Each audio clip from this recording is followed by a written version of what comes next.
Hi, I'm Julie Lewis, and I'm the president of the Union Station Foundation. Thank you for joining us tonight. This year, where we can't gather physically together in the beautiful Union Station, downtown Ogden, we're happy to be able to join you this way and tell our story and have you be able to join with us. More than 200 people in the grand lobby. We get to invite everybody. In this year where we're celebrating women with the passage of the 19th Amendment and the ability for women to have a voice in this nation, we are also going to focus on the women in Ogden that have made a change, that are champions and change makers, that have taken their brilliance, their philanthropy, their business acumen, their entrepreneurship far outside of Ogden, but have ties here and are not ones to toot their own horn, but we wanted to celebrate them with you and show you a little bit about Ogden through showing you a little bit about them.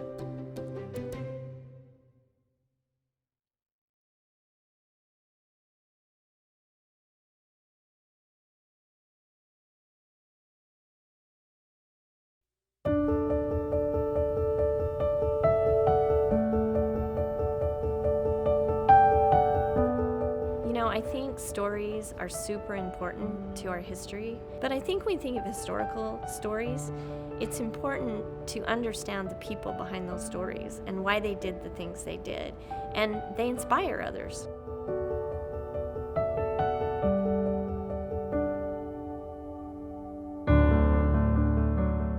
We have people and families from Ogden, Utah that go back that absolutely have changed the world.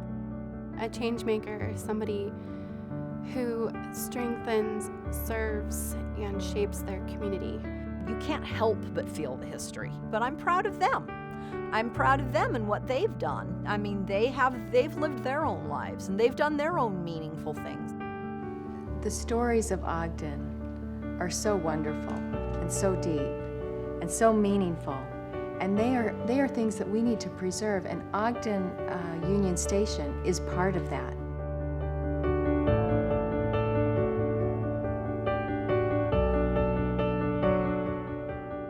My great-uncle started hauling fuel in 1928. My grandfather was very entrepreneurial. In 1964, my grandfather joined with his brother, and 6 months later, my grandfather died at the age of 47 of a massive heart attack. And it was literally 2 weeks after I was born. And my dad was 24 years old, and he went to work with his uncle took the part of his dad when he decided he wanted to go on his own. And this is why he went to California. He didn't want to compete with his uncle. So he went to California and started building self-service stations. In 1976, our family was bought out. Our side of the family was bought out of Maverick, and Maverick grew, Flying J grew, and then in 2012, I had the opportunity to go buy all of Maverick from that side of the family again. We have grown Maverick since 2012 by over 100 stores. When it comes to our family legacy, I am very proud that my dad built a company, and I'm very proud that it still exists today. And I'm the most proud that I get to be a part of it.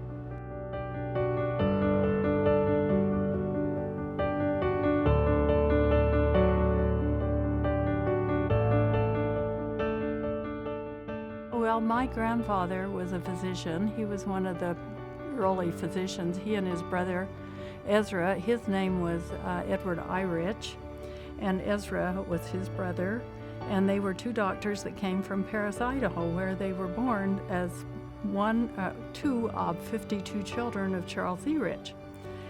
So I'm related to the world. There are all kinds of relatives. But he delivered 5,000 babies in town, and he went out on a horse and buggy, and he stayed overnight with the people and helped them. And my father used to go out all the time on house calls, and I would go with him. And one time I fainted while he sewed up an arm. It's called embarrassing a doctor. And he married my mother, who was a Browning, and they bought a house that was a beautiful house that I grew up in. The year I was born is when they bought it, and they bought that during the Depression, so they got a really good buy on it. we lived right by Ogden High School, and I got to love Ogden High School, and that's why I helped with the restoration of Ogden High School, because it's the most beautiful school in the nation, I think. I was a professor of mathematics. I have a second business that's a restaurant/lodge in Idaho. And I've also got I've got a historic home on Eccles Avenue. I wrote an essay for my U.S. history class when I was a junior in high school. I went to high school in California, and so I didn't really think that my teacher would know anything at all about who I was writing about, and I turned out I was very wrong. He said, "I can't believe your great-grandfather was John Browning. That's a big deal." Because the Brownings are modest people. So when my teacher told me that, I felt surprised because he was enlightening me about something that I really hadn't realized. My mother's the entrepreneur about the business that we have on 25th Street. So the Needlepoint Joint, my mother actually started at Rainbow Gardens. So it was in the kind of a small back room of Rainbow Gardens on the porch. And then as time passed, the business got bigger and bigger. And then my mom actually wanted to move downtown. She wanted her own building, so she bought a building down here, and at that time it would be one of the very first retail shops on 25th Street. When I finished high school, my dad came to Ogden because it was halfway in between where he had to work. But then I started Weber State, and that's where I met my true love, so that worked well. Alan and I were married 51 years ago in June. We both graduated from Weber State on Saturday, and then we were married 4 days later. There was a big setup in the Union Building at Weber State for the Peace Corps, and I've always felt like, we should serve, we should help, and I'm sure Alan did too. So we were called to go to Bahia, Brazil, and we were placed in a small town called Itajuípe in Bahia, Brazil. Bahia was originally settled by the Portuguese. We truly fell in love with the people, but there were people in that town that were actually living in shacks with corrugated roofs. So it was a total change. I had to boil every drop of water that we could drink. Our shower was a box that sat on the roof.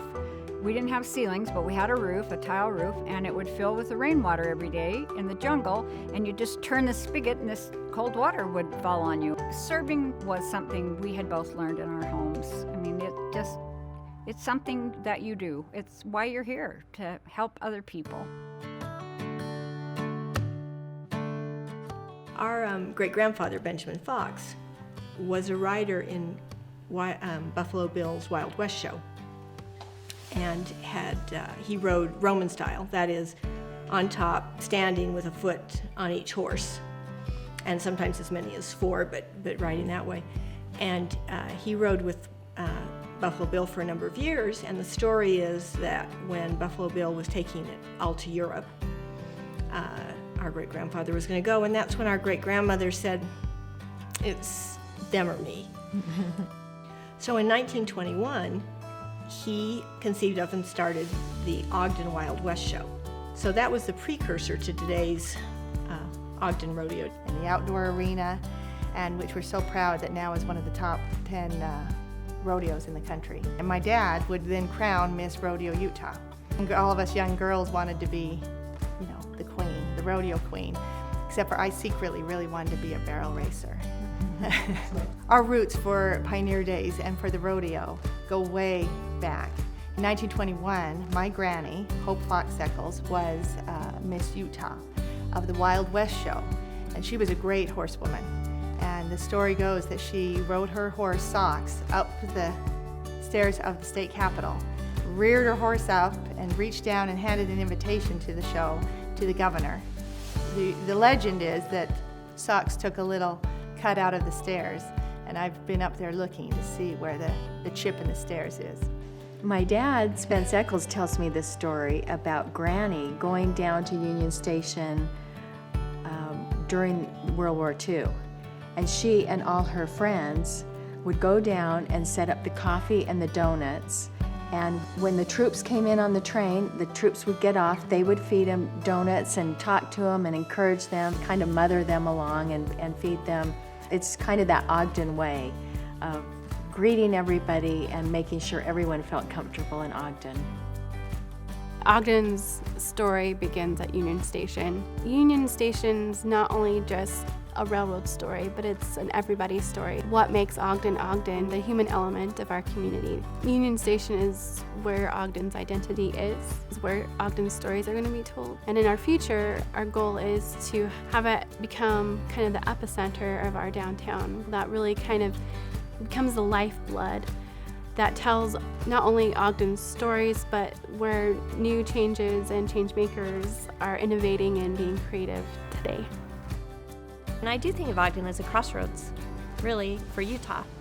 Ogden is a part of my life. Captain James Brown was a great-great-great-grandfather of mine. I mean, I came from his line. I was born at McKay-Dee. And, you know, our corporate headquarters has been in Ogden. My first job was in Ogden. It was where our first travel plaza was, truck stop for Flying J. I do connect to Ogden. Ogden is a great place that is a part of my life. We claim Ogden. Whenever we've been somewhere and we come back, the first thing we look at are the mountains. We both just love Ogden. We love the people.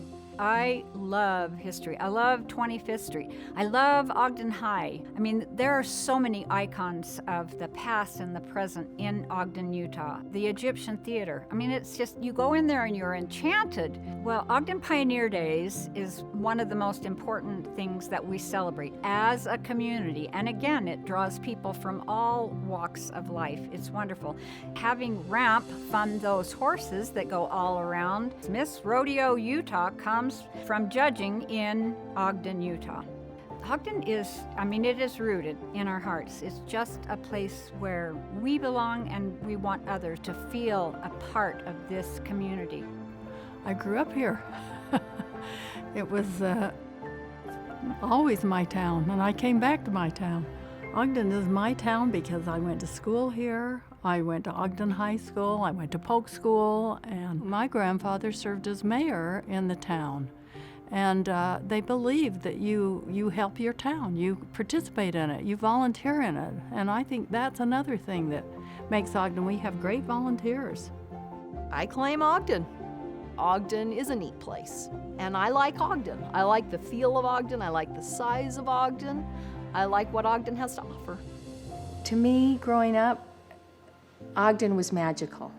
We spent summers in Ogden at my Granny Hope Fox Eccles' home, and Christmas too. And there were so many traditions around Ogden, the downtown lights and different activities, and we just embraced Ogden. And of course it was so important to my father, Spence Eccles. David Eccles, our great-grandfather, came from Scotland in the 1860s. Ogden is such an important part of Utah. And the stories of the people of Ogden, you know, they're the stories of the Intermountain West, of the entrepreneurs. And at least what we've always heard is that they were all centered there in Ogden. And the driving of the Golden Spike was the centerpiece on that day of the whole nation and connecting our country together. It was probably the most transformational event of that century, and it changed everything. And Ogden was the hub. It was the centerpiece of Utah, I would argue. And to have created that in the 1800s when we were in the midst of a civil war, to have even conceived of it, and then to have executed it. When you realize how they built that, there were no power tools. The lives that were lost, the just plain hard labor that was offered by a vast array of people. It allowed people of Ogden and all around the West to go out into the rest of the country, to experience San Francisco, to have entrepreneurial pursuits outside of the normal range of travel. This town has impacted the world. All the wars, including the Vietnam War, used the Browning guns. Hermann Göring said we wouldn't have lost the Battle of Britain if we had had the Browning gun. It was a hub of activity. It was a destination of its own. And I think a lot of that has to do with the women. They were the members of the canteen and the junior league and the garden societies. And they were the ones that organized bringing in events and activities to Ogden that you might not see. I mean, I think you could say the women of Ogden were real change makers.